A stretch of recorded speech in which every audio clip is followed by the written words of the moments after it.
भारतीय दलित पॅंथर ही संघटना आता माझा समाज माझं संघटन या मथळ्याखाली जनसामान्य उतरणार आहे. बाबासाहेबांनी आपल्या संविधानाच्या माध्यमातून लोकशाही दिली, पण आपण तिचं संवर्धन केलं नसल्यानं तिची चिरफाड करून आंबेडकरी समाज उद्ध्वस्त करण्याचा कट इथल्या व्यवस्थेने रचला आहे. बाबासाहेबांनी दिलेल्या मताचा अधिकार आपण गैरवापर करत हजार 500 रुपयात विकला. सरकारने आपले सर्व प्रकारचे आरक्षण अलगद काढून घेतले.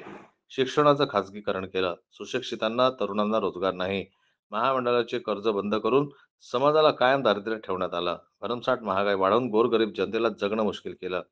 शासकीय यंत्रणा ताब्यात घेऊन गोरगरीब जनतेला न्याय मिळत नाही. पोलीस संरक्षण देत नाही.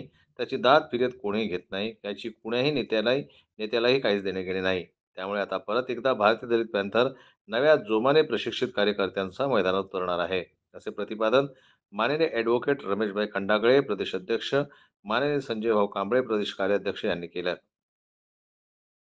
पर्याय नाही हे या सगळ्यांच्या लक्षात आलंय आणि संजय भाऊनं अत्यंत प्रबोधन चांगल्या पद्धतीने केलेलं आहे. विजय भाऊने चांगली मांडणी केलेली आहे आणि सरांनी सगळं म्हणजे पूर्ण आयुष्य दिलेलं आहे आणि ते त्यांनी तिथं मांडलंय. अशा पद्धतीनं आज सगळी मंडळी इथं मोलाचं बोलली आहे, मोलाचं मार्गदर्शन झालेलं आहे आणि पुढच्या कामाला आम्ही लागणार.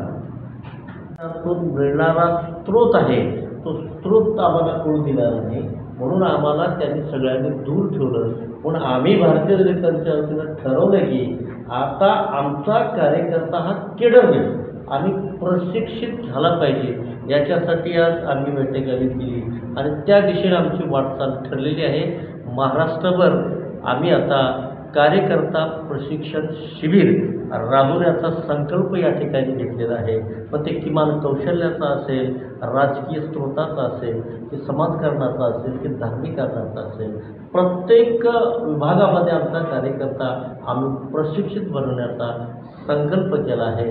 कारण आमचं अज्ञानच हे त्या राजकीय लोकांचं भांडवल आहे.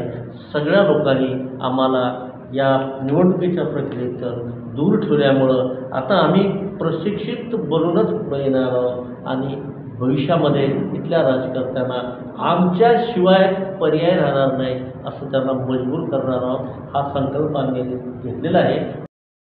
भारतीय दलित पॅंथर आता पुढील काळात संपूर्ण महाराष्ट्रभर जाऊन कार्यकर्त्यांना प्रशिक्षण देऊन गावागावात जाऊन पॅंथर निर्माण करेल आणि नव्या जोमाने कार्याला प्रारंभ करेल. झालेल्या चुकाबद्दल जनतेला माफी मागून नव्या पद्धतीने कार्याचा प्रारंभ करण्यात येईल. जन्मतः न्यूज करता दिलीप वरगट यांची रिपोर्ट, छत्रपती संभाजीनगरहून.